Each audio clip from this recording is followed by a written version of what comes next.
భారీ వర్షాలకు ఖమ్మం మున్నేరు నదికి ఊహించని రీతిలో వరద పోటెత్తుతోంది. 40 అడుగులకు పైగా వరద నీరు రావడంతో ప్రకాష్ నగర్ మున్నేరు బ్రిడ్జ్ పిల్లర్స్ మధ్య గ్యాప్ ఏర్పడడం ఆందోళనకు దారితీస్తుంది. దీంతో ఖమ్మం ప్రకాష్ నగర్ నుంచి ముదిగొండ మీదుగా కోదాడ వెళ్లేందుకు రాకపోకలు నిలిపివేశారు. ఆర్ఎండ్బి అధికారులు బ్రిడ్జ్ నాణ్యతను పరిశీలించి ప్రత్యేక నిపుణులతో మరమ్మతులు చేపట్టేందుకు రంగం సిద్ధం చేస్తున్నట్లు తెలుస్తోంది. దీనిపై మరింత సమాచారాన్ని మా ప్రతినిధి భాస్కర్ అందిస్తారు.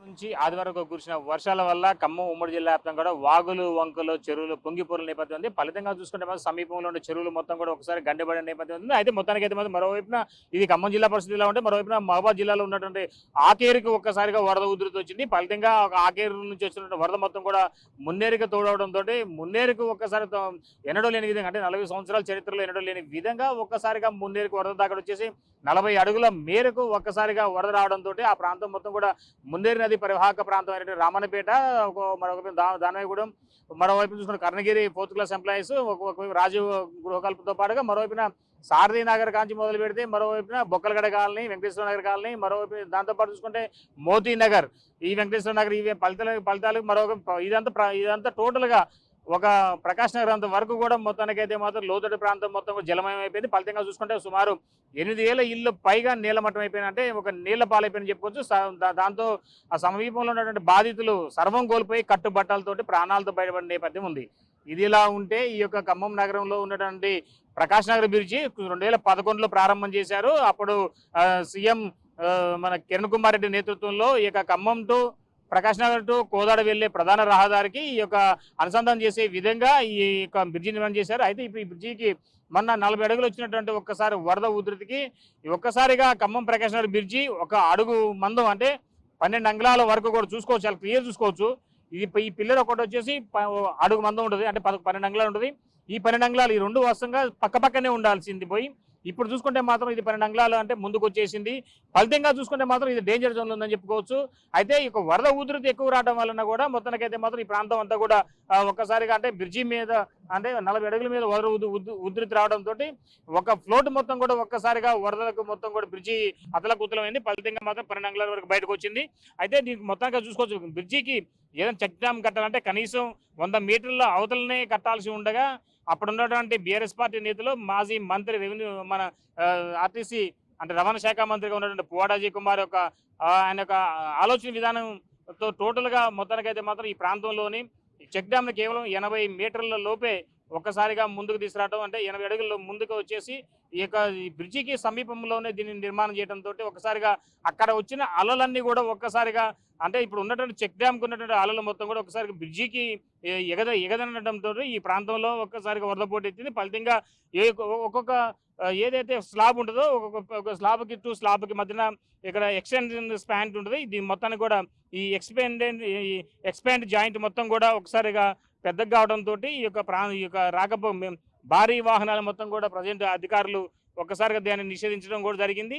అయితే ఇప్పుడు నిన్నటి వరకు కూడా లైట్ వెయిట్ వాహనాలను మాత్రం అనుమతించినటువంటి అధికారులు ఇప్పుడు తాజాగా ఈ రోజు నుంచి మొత్తానికైతే మాత్రం బ్రిడ్జికి ఇరువైపులా కూడా ప్రత్యేకంగా ఒక మన వాల్ కట్టడం కూడా జరిగింది. అడ్డంగా అంటే రాకపోకలు లేకుండా ఉండే విధంగా అడ్డుకట్టగా ఒక నిర్మాణం చేపడుతున్నారు. మరోవైపున మాత్రం ఖమ్మం ప్రకాష్ నగర్ వచ్చే రూట్లో మాత్రం రోడ్డుకి మట్టి పోస్తూ అంటే రాకపోకలు కానీ హెవీ వెహికల్స్ కానీ లైట్ వెహికల్స్ కానీ పోకుండా విధంగా ఒక సెపరేట్గా పోలీసుల యొక్క పహారాలోని రాకపోకలు నిషేధించడం కూడా జరిగింది.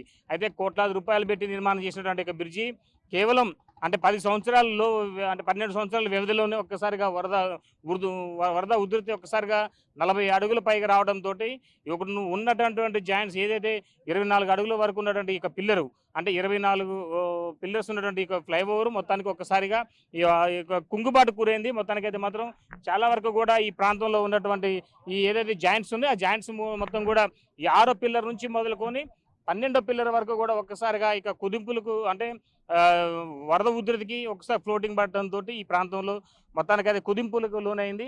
ఫలితంగా చూసిన దీని కింద ఉన్న జాయింట్స్ కావచ్చు, స్ప్రింగ్లు కావచ్చు మొత్తానికి వంగిపోయినాయని చెప్పని ఒకవైపున ఆర్ఎండ్బి శాఖ అధికారులు కూడా పేర్కొంటున్న నేపథ్యం అయితే ఉంది. అయితే ఈ యొక్క దీనికి మరమ్మతులు చేయాలంటే సుమారు ఎంత స్పీడ్ చేసినా కానీ దీనికి మరమ్మతులు చేయాలంటే మాత్రం ఒక 1.5 రోజులు పట్టింది. కాస్త టైం తీసుకుంటే మినిమం 2.5 నెలల వరకు పట్టిద్ది అనేది అంటే 3 నెలల లోపు కంప్లీట్ చేయొచ్చు అనేది ఈ యొక్క ఆర్ఎండ్బి అధికారులు చెబుతున్నటువంటి నేపథ్యం ఉంది. మొత్తానికైతే ప్రత్యేక నిపుణులని వివిధ ప్రాంతాల నుంచి ఇక్కడికి రప్పించేసి ఇక్కడ దీనికి సంబంధించినటువంటి మరమ్మతులకు ఎట్లా చేయొచ్చు, ఎంతవరకు దీనికి ఎన్ని రోజుల్లో పూర్తి చేయొచ్చు అనే దానిపై కూడా అధికారులు మొత్తం కూడా వీటిపై పూర్తి స్థాయిలో దర్యాప్తు చేసిన నేపథ్యం అయితే ఉంది. అయితే ఈ యొక్క బ్రిడ్జికి సంబంధించి ఇప్పటికే ఈ ప్రాంతంలో చాలా వరకు కూడా అంటే ఇదే బ్రిడ్జి మీద మొన్న వచ్చినటువంటి వరదల వలన ఒక ఉదయం ఆదివారం రోజున ఉదయం 8 గంటల నుంచి నైటు 11 గంటల వరకు కూడా ఇక్కడ 9 మంది వరదలో చిక్కుకున్న నేపథ్యం ఉంది. అంటే వాస్తవానికి వాళ్ళు కూడా ఇక్కడ నుంచి బయటకు వెళ్ళిన పరిస్థితి నెలకొంది. అలాంటి బ్రిడ్జి ఇప్పుడు మొత్తానికైతే మాత్రం ఒక్కసారిగా ఈ బ్రిడ్జి కుంగుబాటు గురవడంతో పాటు ఎక్కడ జాయింట్స్ మొత్తం కూడా ఉన్నటువంటి 20 పిల్లర్ల పైగా ఉన్నటువంటి బ్రిడ్జిలో మొత్తానికైతే మాత్రం 6 పిల్లర్ నుంచి 12 నుంచి 13 పిల్లర్ వరకు కూడా మొత్తం కూడా ఎక్స్పాండింగ్ జాయింట్ దగ్గర మొత్తం కూడా ఒక్కసారిగా కుంగుబాటు గురవడంతో ఈ ప్రాంతంలో రాకపోకలు నిలిపేసిన నేపథ్యం అయితే ఉంది. ఏది ఏమైనా దీనికి మరమ్మతులు కొనసాగిస్తే మాత్రం పూర్తిగా మళ్ళీ అందుబాటులో రావటం ఉంటుంది. అది ఒకవైపు Khammam to Prakasam Nagar to మన కోదాడ వెళ్ళే ప్రధాన వారధిగా ఉంది. ఇప్పుడు దీనికి ఎంత సాధ్యం తొందరగా దీనికి మరమ్మతులు చేస్తాను, తొందరగా దీనికి రాకపోకలు కొనసాగించాలనే ఆలోచనతో ఒక స్థానికులు ఉన్నారు.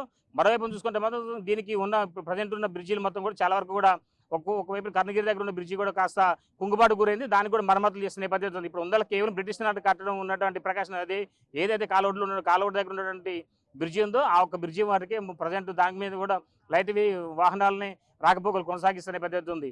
మొత్తానికైతే మాత్రం వరద ఇటీవల కాలంలో వచ్చినటువంటి వరద రాకాశైలతోటి అస్తవ్యస్తం తయారైంది. ఫలితంగా ఈ ప్రాంతంలో ఉన్న బ్రిడ్జిలు కూడా కుంగుబాటు గురైన నేపథ్యం అయితే ఖమ్మం ప్రాంతంలో ఉంది. ఇది కొన్ని తాజా పరిస్థితి. కెమెరా సంపత్తో భాస్కర్, బిగ్ టీవీ, ప్రకాష్ నగర్.